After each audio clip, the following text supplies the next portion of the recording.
இன்றே டவுன்லோட் செய்து உங்கள் ஃபேவரட் ஷோக்களை என்ஜாய் பண்ணுங்க. என் பேர் அருண். நான் ஒரு ஈவென்ட் மேனேஜர். நீ யார வேணா இருந்துட்டு போ. இங்க ஈயம் பூசுற வேலை ஒண்ணும் கிடையாது. நீ கிளம்பு. பாட்டி, ஈவென்ட் மேனேஜர்னா ஈயம் பூசுறவங்க இல்ல, கல்யாணம் நடக்க போற வீடுங்கள்ல எல்லா ஏற்பாடையும் பண்ணி கொடுக்கறவங்க. நான் அந்த கம்பெனில மேனேஜரா வேலை பார்க்கறேன். ஓ, இப்ப அதுக்கெல்லாம் கூட வீடு கூட போய் கேட்க ஆரம்பிச்சிட்டீங்களா? ஆமா, அது எப்படி பண்ணுவீங்க? பாட்டி, உங்க வீட்டு கல்யாணத்துக்கு என்னென்ன ஏற்பாடெல்லாம் செய்யணுமோ அத்தனையும் நாங்க ஒருத்தங்களே பண்ணிடுவோம். ஓ, நீங்க எதுக்காகவும் அலைய வேண்டியதில்லை. கல்யாணத்துக்கு மாலை வாங்குறதுல இருந்து கல்யாணத்துக்கான அலங்காரம், சாப்பாடு, இப்படி கல்யாணத்துக்கு தேவையான அத்தனை விஷயங்களையும் நாங்களே பண்ணி கொடுத்துருவோம். அப்படியா? ஆனாலும் இந்த வீட்டுல கல்யாணம் ஒண்ணும் இல்லப்பா. இல்ல பாட்டி, இந்த வீட்ல இருந்து எனக்கு ஃபோன் பண்ணிருந்தாங்க, அதனாலதான் நான் இங்க வந்தேன். நடக்காத கல்யாணத்துக்கு இந்த ஈயம் பூசுறவ வேற வந்து தொல்லை பண்ணிட்டு இருக்கான். ச்சே தம்பி, எனக்கு தெரிஞ்சு நீ ஏதோ வீடு மாறி வந்திருக்கேன்னு நினைக்கிறேன். நீ கிளம்பு. வீடு மாறி வந்துட்டேனா?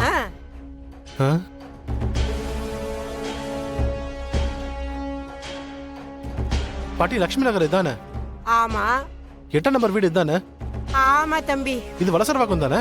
ஐயய்யய்ய, ஓ கூட பெரிய இம்சையா போச்சு. ஆமாப்பா, நீ சொன்ன அட்ரஸ் இதேதான். அப்ப இந்த வீட்ல இருந்து தான் பாட்டி என்ன ஃபோன் பண்ணி வர சொல்லிருக்காங்க.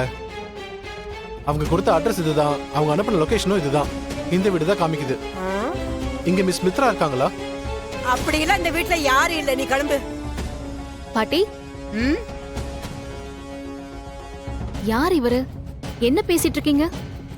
அது ஏதோ கல்யாண வீடுன்னு கேக்குறாரு பாரதி. பாட்டி, நீங்க முதல்ல உள்ள போங்க, நான் பேசிக்கிறேன். நல்லதுக்கே காலம் இல்ல. நாம இவளுக்காக ஏதாவது பண்ணணும்னு நினைச்சா இவ என்னடால என்னையே திட்டுறா. போங்க. இங்க பாரு மித்ரா, கல்யாணத்துல எந்த குறையும் வந்துடக்கூடாது. என்ன கேட்காம எதையும் நீங்க செஞ்சிடக்கூடாது. மேடம், உங்களை பாக்குறதுக்காக ஈவென்ட் மேனேஜ்மெண்ட்ல இருந்து ஒருத்தர் வந்திருக்காரு. ஓ, ஏய், நீ எந்த ஊரு? இங்கதான் பக்கத்துல காஞ்சிபுரம். இருக்கட்டுமே. உங்க ஊர்ல மேனஸ்னா என்னன்னு யாரும் உனக்கு சொல்லி தரலையா?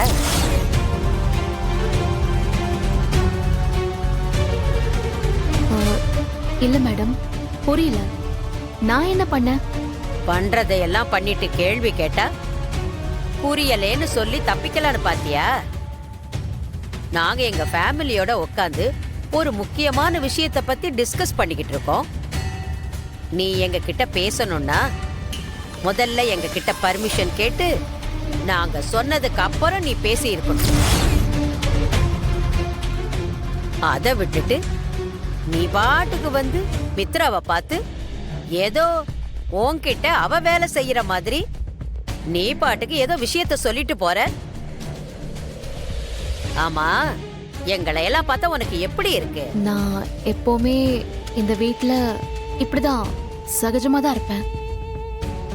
அதனால்தான் சகஜமா அவங்க வந்திருக்கிறத சொல்லிட்டு போலான்னு வந்து சொன்னேன். இனிமே இப்படி இருக்க மாட்டேன். இந்த ஒரு தடவை என்ன மன்னிச்சிருங்க. இங்க பார், இனிமே இங்க அப்படி சகஜமாலாம் இருக்க முடியாது. அப்படி இருக்கிறதுக்கு இது உன் வீடு கிடையாது. நீ இந்த வீட்டுக்கு ஒரு சாதாரண வேலைக்காரி.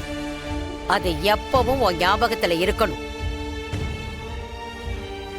அதை விட்டுட்டு அப்படியே இந்த வீட்டு எஜமானி மாதிரி நடந்துக்க கூடாது. மித்ரா, இதெல்லாம் என்ன மாதிரி பழக்க வழக்கம்? இந்த ஹாபிட் எல்லாம் நல்லதே கிடையாது. அவ பாட்டுக்கு உள்ள வந்து என்னமோ சகஜமா சொல்லிக்கிட்டு இருக்கா. இந்த வீட்ல வேலை செய்யறவங்க இப்படி இருக்கிறதுக்கு நாம அலோ பண்ணக்கூடாதுன்னு உனக்கு தெரியாதா? அவ பாட்டுக்கு உள்ள வந்து அவ இஷ்டத்துக்கு பேசிக்கிட்டு இருக்கா. நானும் வந்ததுல இருந்து இவளோட ஆக்டிவிட்டிஸ் எல்லாம் பார்த்துக்கிட்டு தான் இருக்கேன். ஒன்னும் சரியில்லை. Not fair at all.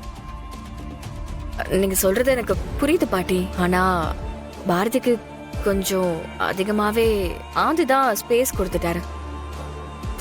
நானும் அதனாலதான் கண்டுக்காமலே விட்டுட்டேன். என்ன மித்ரா இப்படி சொல்லிட்டு இருக்க? இதெல்லாம் கொஞ்சம் கூட நல்லா இல்ல. எப்பவுமே நம்ம கிட்ட வேலை செய்யறவங்கள நம்ம கண்ட்ரோல்ல வச்சிருக்கணும். இவ நடந்துக்கிறதுலாம் பார்த்தா இவ கண்ட்ரோல்ல நீ இருக்கிற மாதிரில இருக்கு. வேலை செய்யறவங்கள எப்பவுமே நம்ம ஒரு பயத்துல தான் வச்சிருக்கணும். ஏய், நீ முதல்ல இங்க இருந்து கிளம்பு. வந்திருக்கிறவங்க கிட்ட நாங்க வரோம்னு சொல்லு. என்ன மித்ரா நீ இப்படி இருக்க? இது கூட தெரியாதா? இங்க என்னதான் நடக்குது? இந்த கொடுமையெல்லாம் என் கண்ணால பார்க்க வேண்டியதா இருக்கு.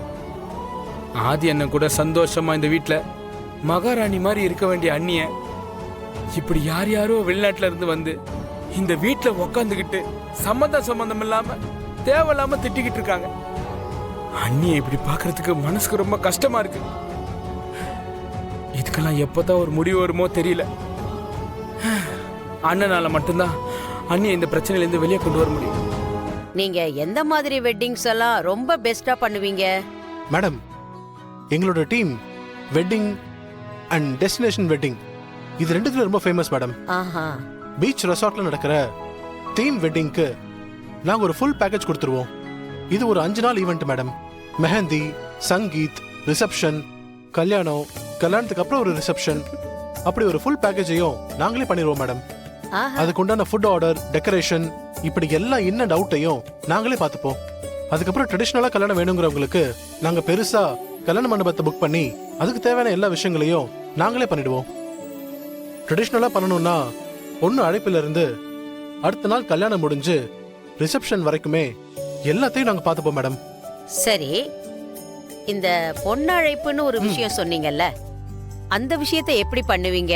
ஜெனரலா இந்த மாதிரி ராயல் கிளைண்ட்ஸ் எல்லாம் ஆ. பெரிய லக்ஸூரியஸ் கார்ஸ்ல பொண்ணு என்ட்ரி கொடுக்கற மாதிரி கேட்பாங்க. நோ நோ நோ நோ, எனக்கு இந்த கார்ல பொண்ணை அழைச்சுக்கிட்டு வரதெல்லாம் பிடிக்கவே பிடிக்காது.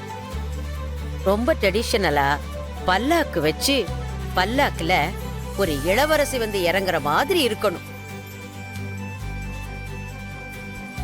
ஏன்னா என் பேத்தி மித்ரா சொன்னாலும் சொல்லாட்டியும் இந்த வீட்டோட இளவரசி தான். அவளோட கல்யாணம் பெஸ்ட், தி பெஸ்டா இருக்கணும். எனக்கு பணத்தை பத்தி எல்லாம் கவலையே கிடையாது. எவ்வளவு வேணாலும் சார்ஜ் பண்ணிக்கோங்க, என்ன வேணாலும் பண்ணிக்கோங்க. ம். ஆனா இந்த கல்யாணம் தி பெஸ்டா இருக்கணும். அதுக்கப்புறம் நீங்க ஏஐ எல்லாம் யூஸ் பண்ணி அந்த அக்கேஷனுக்கு ஏத்த மாதிரி டெக்கரேஷன் பண்றதெல்லாம் மித்ராவை கேட்டு அவளுக்கு பிடிச்ச மாதிரியே செஞ்சிருங்க.